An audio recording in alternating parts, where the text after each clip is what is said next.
The Grand Council chamber of the Galactic Confederation sparkled with crystalline displays and hovering holographic feeds, its tiered seating filled with representatives from 1,000 worlds.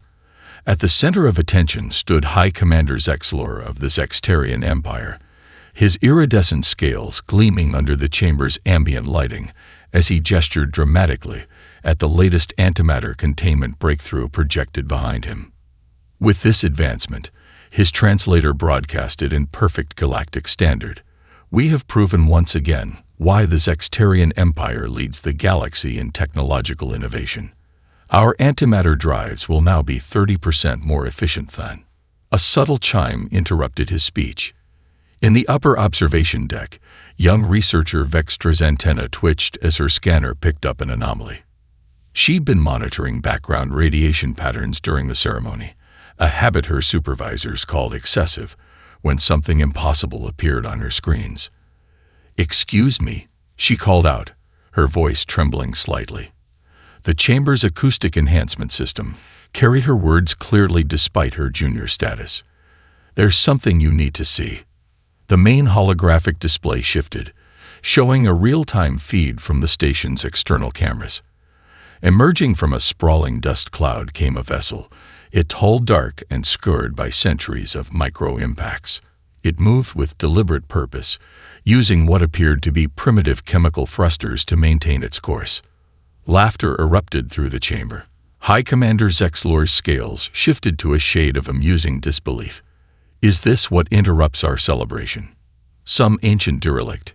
His mandibles clicked in amusement. "Look at those solar panels. They're not even quantum calibrated. And that whole material, is that actually metallic alloy?" More laughter followed, but Vextra's fingers flew across her console. "Sir," she persisted, her voice stronger now. "According to these readings, the ship's trajectory suggests it came from beyond the galaxy's edge. Given its apparent propulsion technology, such a journey should have taken millions of years." The laughter died down slightly. High Commander Zexlor's scales shifted to a more serious hue. "Impossible. Our most advanced probes take centuries just to reach the outer rim. This piece of space debris couldn't possibly." "The readings are verified," Vextra interrupted, earning gasps from the chamber. No one interrupted a High Commander. The ship's velocity and vector match perfectly with an extragalactic origin. But there's more. She highlighted several sections of the vessel's hull. "These patterns here, they're not random damage. They're some form of writing system I've never seen before." The chamber erupted in discussion as more details became clear. The ship was roughly cylindrical, perhaps 400 meters in length, with what appeared to be massive radiator fins extending from its midsection. Its hull bore the scars of countless impacts, yet maintained structural integrity.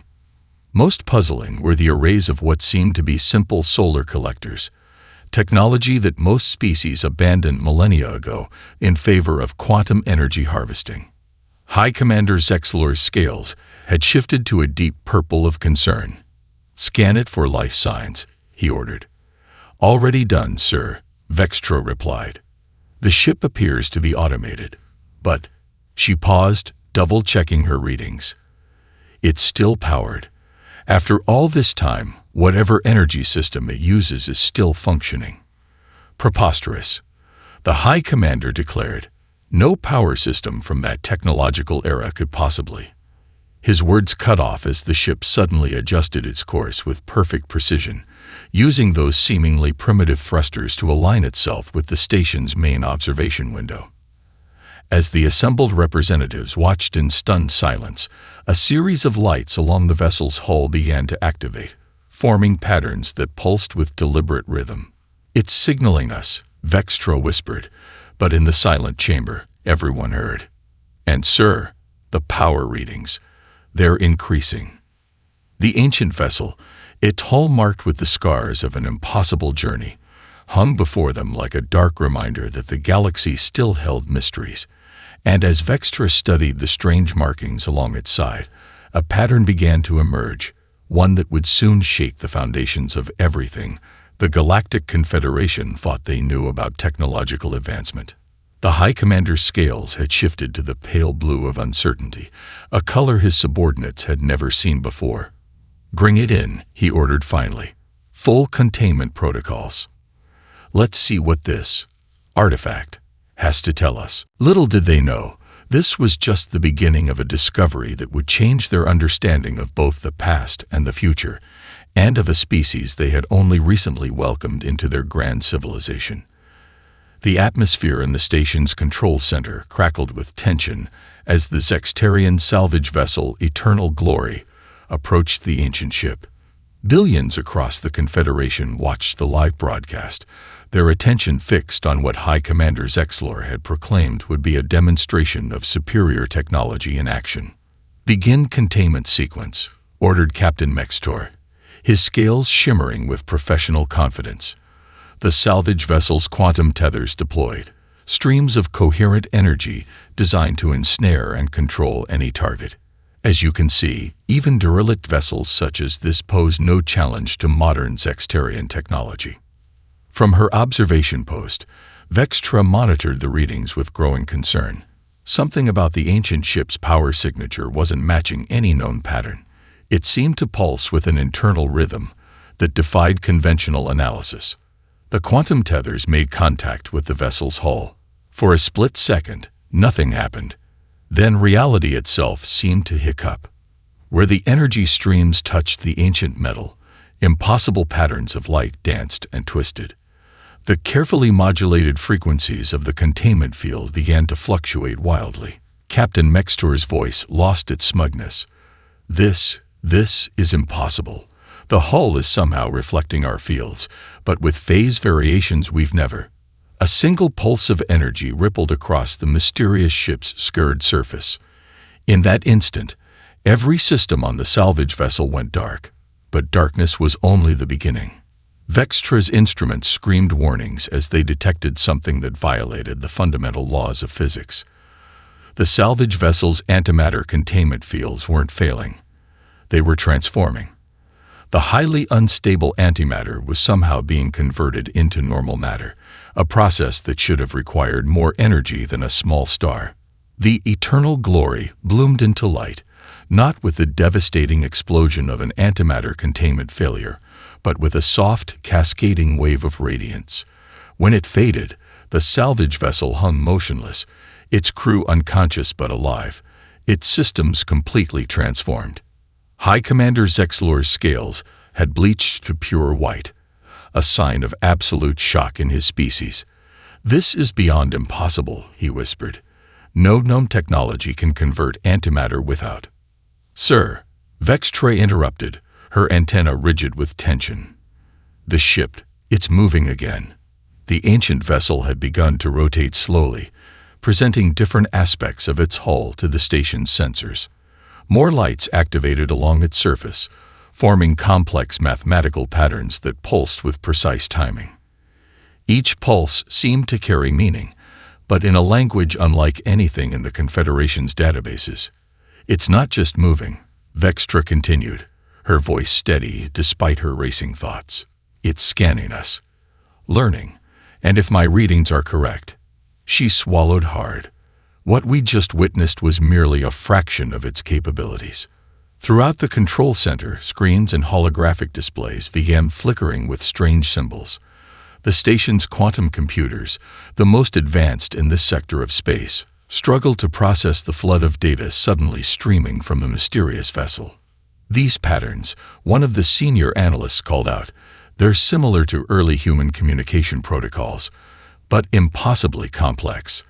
It's as if someone took primitive human technology and evolved it for centuries in isolation."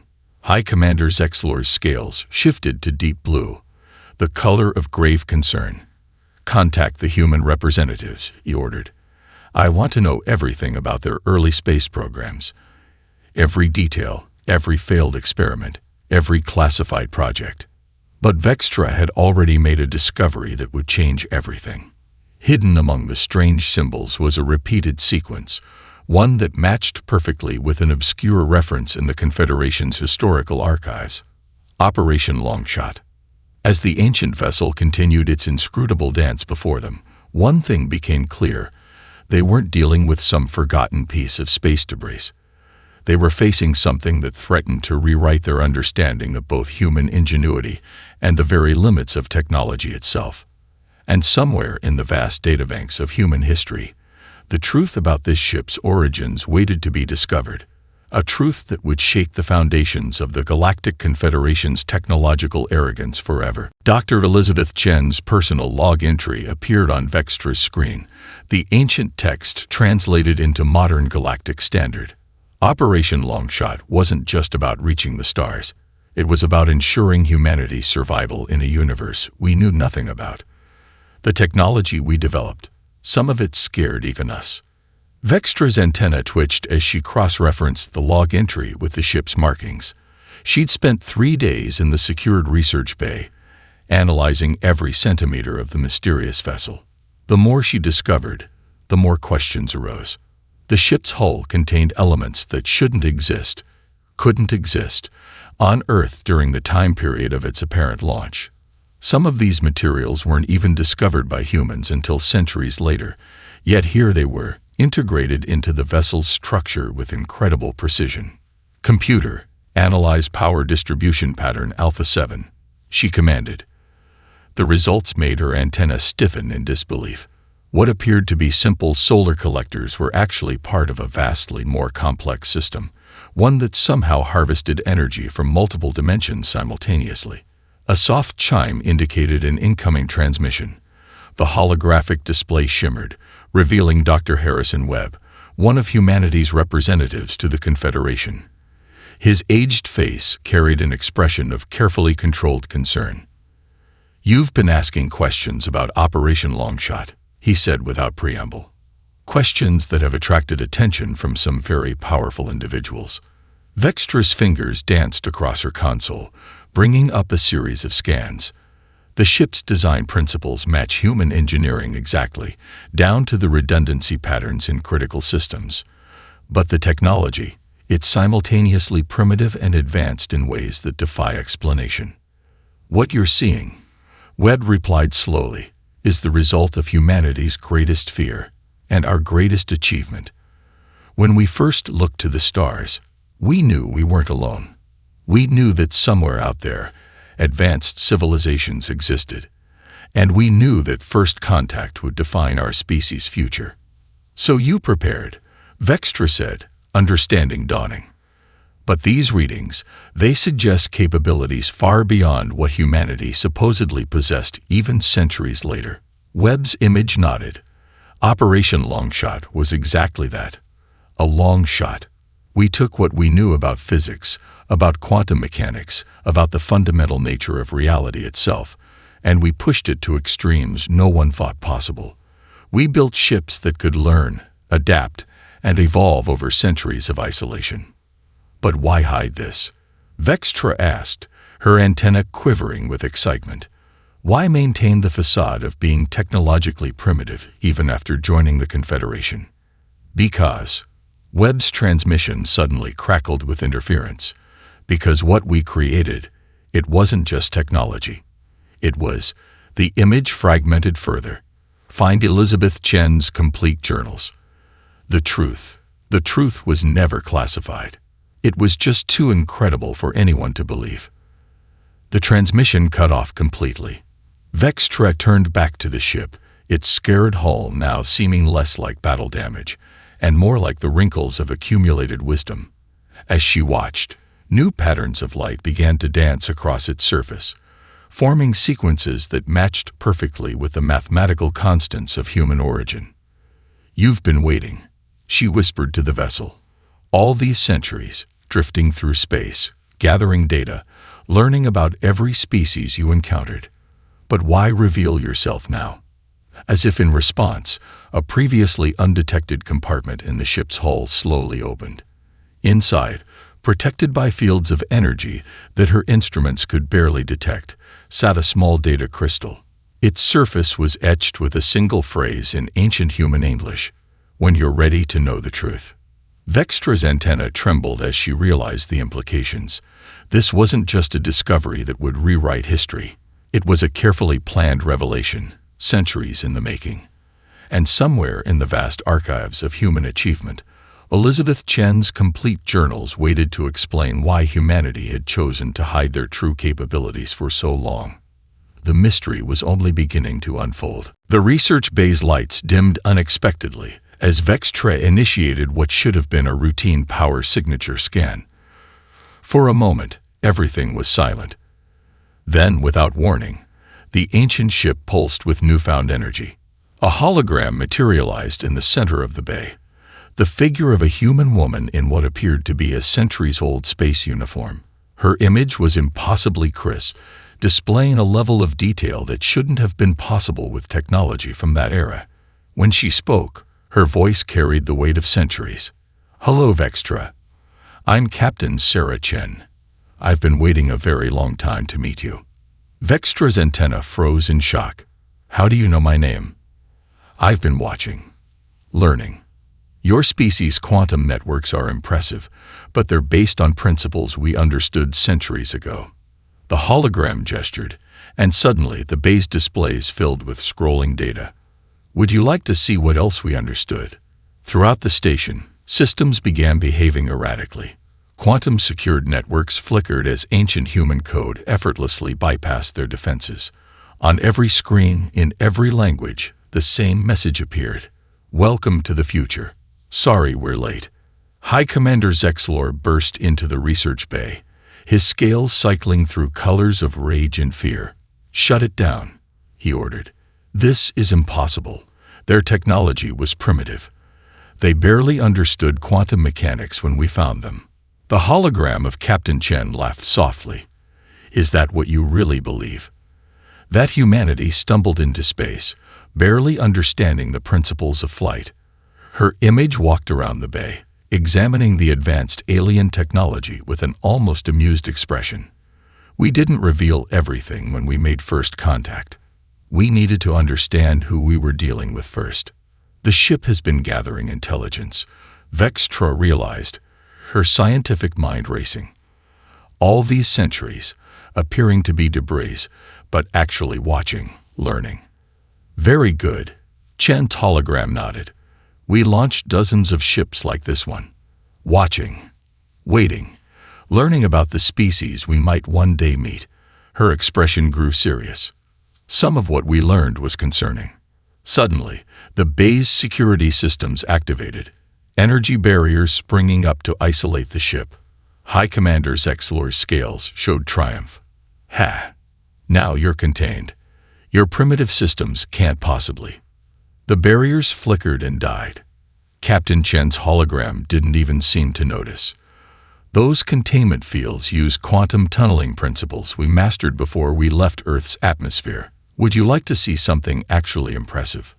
The hologram waved a hand, and suddenly the bay was filled with three-dimensional projections of technological schematics, designs that made the most advanced Confederation technology look primitive by comparison.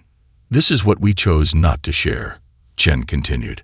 "Not because we wanted to deceive, but because we needed to know if the species we met would be worthy of such knowledge. Would they use it wisely?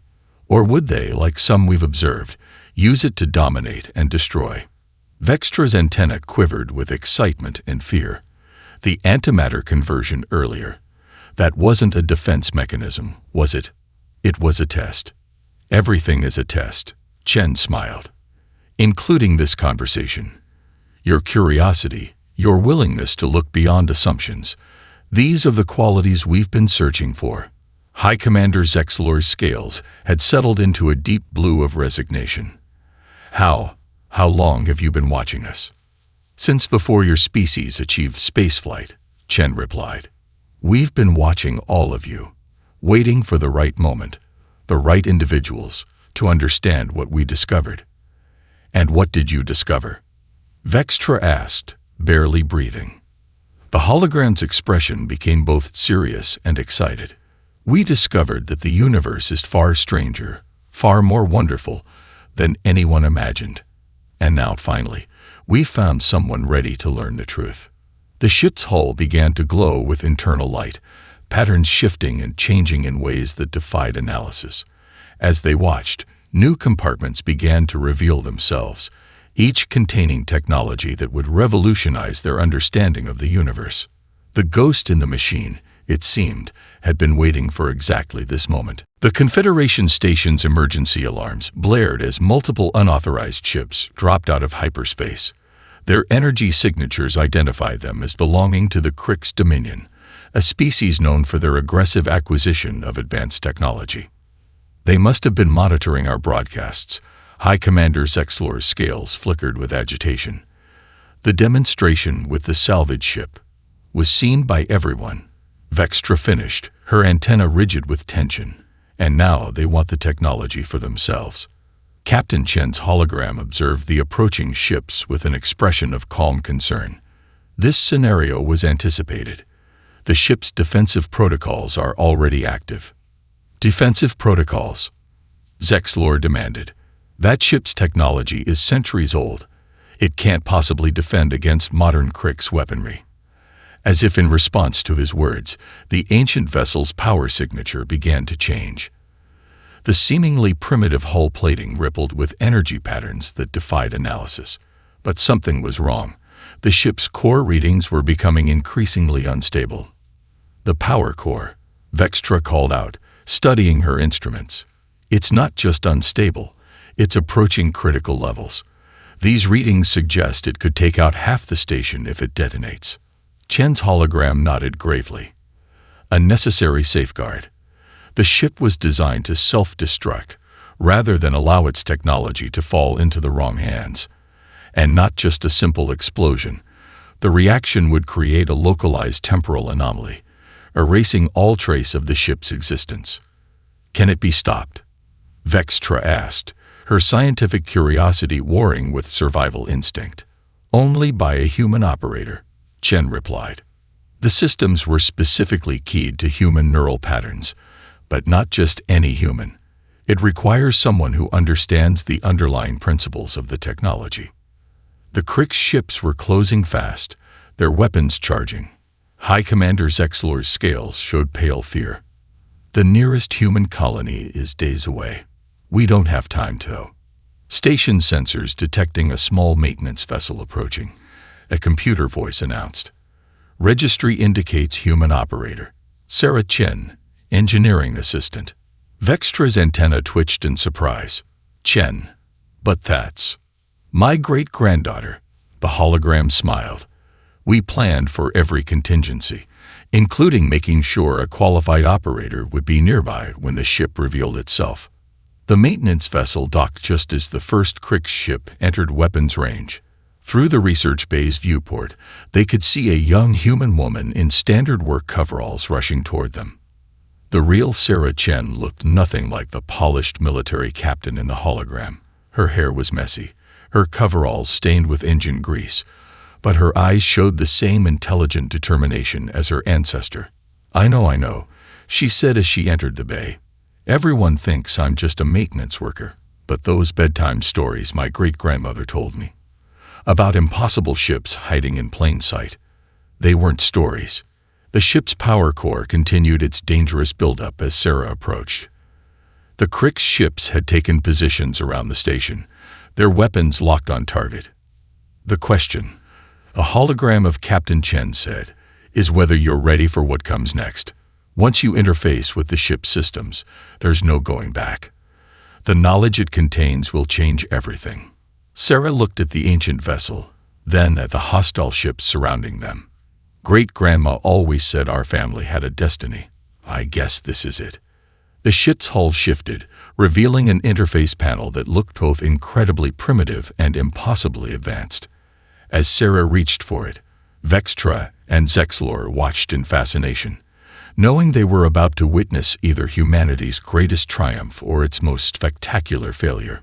The fate of the station, and perhaps the balance of power in the galaxy, hung in the balance. Sarah Chen's hands moved across the ancient ship's interface with practiced certainty, as if she'd done this 1,000 times before.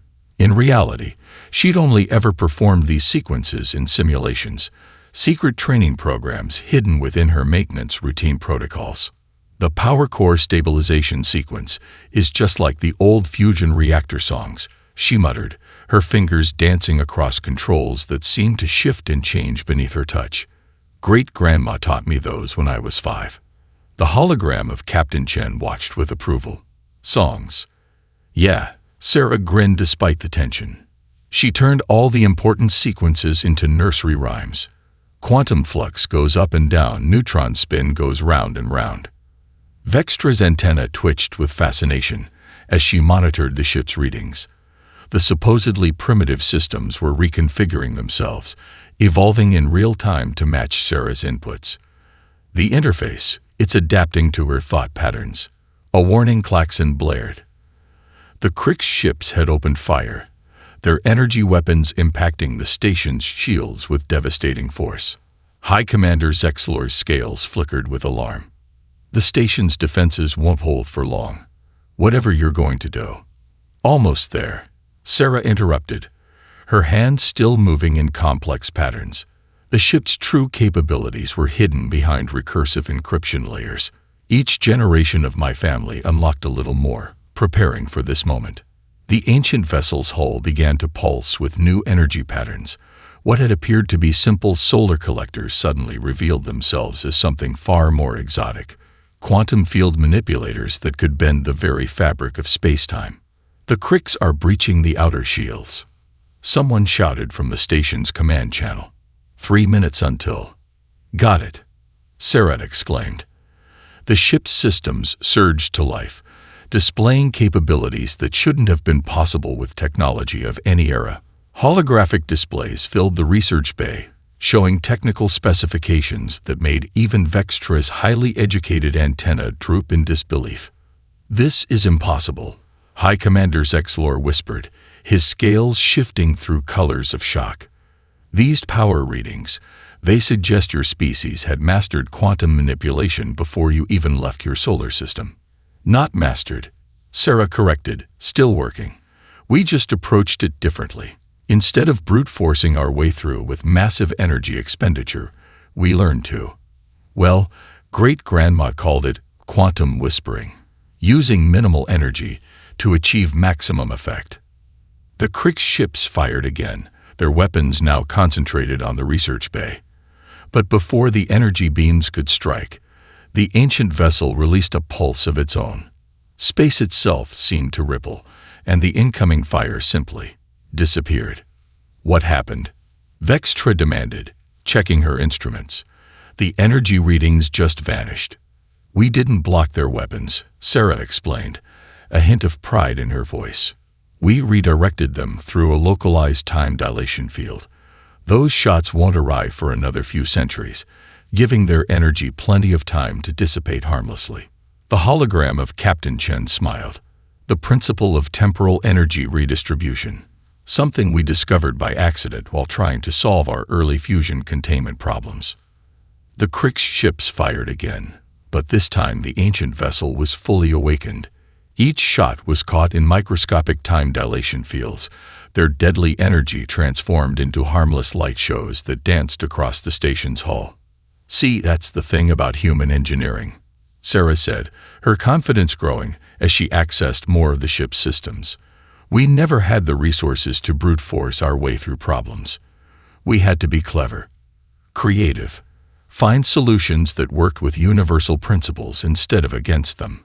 As if to demonstrate her point, the ship began emitting patterns of energy that transformed the very space around the station. The Krix weapons, for all their power, might as well have been firing at shadows. High Commander Zexlor's scales had settled into a deep blue of amazement. All this time, your species could have dominated the galaxy. Why hide these capabilities? Because, Sarah replied, her hands still dancing across the interface. True advancement isn't about domination. It's about understanding. And now, finally, we found people ready to understand. The ancient vessel hummed with power, its supposedly primitive systems revealing themselves as something far more profound, a testament to human ingenuity and the power of approaching problems from unexpected angles. The situation in the research bay had reached a critical point. While Sarah Chen's control of the ancient vessel had neutralized the immediate Krix threat, a new danger emerged from an unexpected quarter. A group of rogue Zextarian warships, led by a faction unwilling to accept human technological superiority, dropped out of hyperspace with weapons charged. "This is Admiral Kexthor," a new voice boomed through the station's communications. "That vessel's technology belongs to the Zextarian Empire. Surrender it, or we will take it by force." High Commander Zexlor's scales flickered with embarrassment and anger. "Kexthor, you fool. Stand down immediately. You don't understand what you're dealing with." "Oh, I understand perfectly," the Admiral replied. "These humans have deceived us all. Their primitive act was just that, an act. And now we'll claim what should have been ours from the beginning." Sarah's hands never stopped moving across the ship's interface, but she spared a glance at Vextra. "They're not going to listen, are they?" Vextra's antenna drooped. The rogue faction has been gaining strength, driven by those who believe the Zextarian Empire should dominate through technological superiority. This challenges everything they believe. The rogue ships launched their attack, not with standard energy weapons, but with experimental antimatter warheads, devices that could tear apart the fabric of space itself. High Commander Zexlor's scales bleached white with horror. "Those weapons are unstable," he shouted. "They could create a cascade reaction that would destroy half the sector." Sarah's expression remained calm, almost serene. "Great-grandma told me this might happen. That's why the ship has one more surprise." Her fingers danced across the interface in a complex pattern. She called it the Time Lock Protocol. The ancient vessel's hull began to emit waves of energy unlike anything Vextra had ever seen. Her instruments showed impossible readings. Space and time themselves were being manipulated at a fundamental level. The antimatter warheads, approaching at relativistic speeds, suddenly seemed to slow. Not just slow. They were aging, their carefully engineered containment fields degrading not over microseconds, but over centuries. In the space of a breath, weapons that could have destroyed worlds transformed into inert lumps of lead and basic elements. Impossible. Admiral Kexthor's voice shook. Those warheads were temporal shielded. Nothing cold. "Yeah, about that," Sarah interrupted, still working the controls. "Turns out when you really understand how time works, shielding against temporal manipulation is kind of impossible. It's like trying to shield against gravity by pretending it doesn't exist." The hologram of Captain Chen smiled proudly. The Time Lock Protocol wasn't just a defensive measure. It was a demonstration. A way to show that true mastery of science isn't about who has the biggest weapons. Vextra watched in fascination as the transformed warheads drifted harmlessly in space. The energy requirements for such manipulation should be astronomical. And yet, her antenna twitched as she studied her readings. The ship is using less power than our standard lighting systems. "That's because you're thinking about it wrong," Sarah explained, her hands still moving in complex patterns. "You don't need massive energy to manipulate time if you understand how to. Well, ask it nicely." The rogue Zextarian ships hung motionless, their weapons now useless, their crews forced to watch as centuries of technological advancement were rendered obsolete by what they had dismissed as primitive human engineering.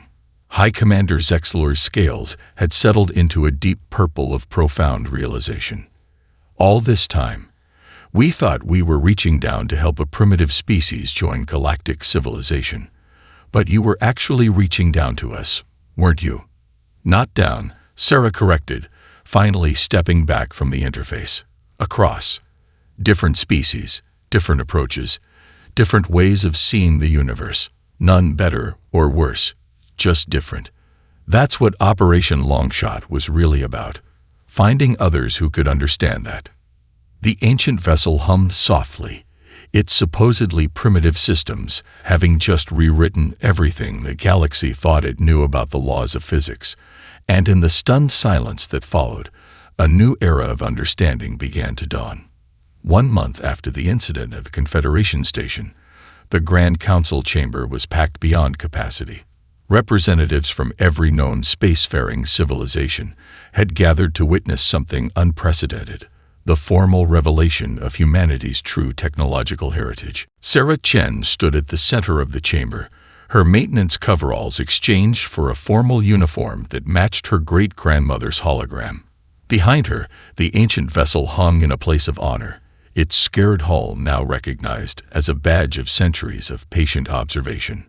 For generations, Sarah began, humanity kept our greatest achievements hidden, not out of fear or mistrust, but because we needed to know something essential about the species we would meet among the stars. She gestured to the ship. This vessel, and others like it, were our watchers, our learners, our first ambassadors to a galaxy we knew nothing about. High Commander Zexlor, his scales showing the deep blue of wisdom gained through humility, stepped forward. We laughed at what we thought was primitive technology, but in doing so, we revealed our own primitive understanding. Vextra, newly appointed as the head of the Joint Human Confederation Research Initiative, activated a holographic display showing the ship's true capabilities. What we mistook for simple solar collectors were actually quantum field manipulators of incredible sophistication. The primitive hull materials were designed to evolve and adapt over centuries. Even the computer systems, which we thought were basic, demonstrated artificial intelligence far beyond our current capabilities. But that's not why we're here today. Sarah continued. We're here because what happened at the station proved something my great-grandmother and her colleagues hoped for centuries ago, that different species, with different approaches to science and technology, could learn from each other, could grow together. The hologram of Captain Chen materialized beside her great-granddaughter. Operation Longshot was never about technological superiority. It was about finding partners who could understand that the greatest advances come not from domination, but from cooperation, from seeing problems from new angles, from combining different ways of thinking. Murmurs of agreement rippled through the chamber as Sarah activated another holographic display. This is the blueprint for what we're calling the Galactic Science Academy, a place where humans, Zexterians, and all species can work together, combining the best of all our approaches to understanding the universe. The display showed a massive station, its design incorporating elements from every major civilization. At its heart was a chamber designed to house the ancient vessel, no longer as a museum piece, but as a working example of what could be achieved through innovative thinking. But there's one more thing, Sarah added, a slight smile playing at her lips. Remember how I said this ship wasn't alone? Well, over the centuries, we launched dozens of them, each carrying different aspects of human innovation, each waiting for the right moment to be discovered. The chamber erupted in excited discussion. The prospect of more such vessels, hidden throughout the galaxy, each containing unknown technological treasures, was almost overwhelming. We won't tell you where they are, Sarah continued. Finding them will be part of our shared journey. But I will tell you this, like this first ship, they won't be found by the strongest or the most advanced. They'll be found by those who demonstrate the qualities we've been looking for all along: curiosity, creativity, and the wisdom to understand that true progress comes from cooperation, not competition. High Commander Zexlor's scales shifted to a color never before seen in his species, a deep gold that seemed to reflect the light of infinite possibilities. Then let us begin this journey together. Not as superior and inferior, not as advanced and primitive, but as equals with different gifts to share. As the chamber filled with applause, Vextra's antenna detected a subtle change in the ancient vessel's energy signature. New patterns were emerging, suggesting capabilities not yet revealed. She caught Sarah's eye and saw the human woman's knowing smile. The ship, it seemed, still had many secrets to share, but now, finally, the galaxy was ready to learn them, together. The laughter that had once filled this chamber at the sight of a primitive vessel had been transformed into something far more valuable: the shared excitement of species united in the pursuit of knowledge, each bringing their own unique perspective to the greatest adventure of all, understanding the infinite mysteries of the universe. And somewhere in the vast expanse of space, other ships waited, carrying their own secrets, their own lessons, their own tests. The legacy of human ingenuity and patience would continue to shake the galaxy for generations to come.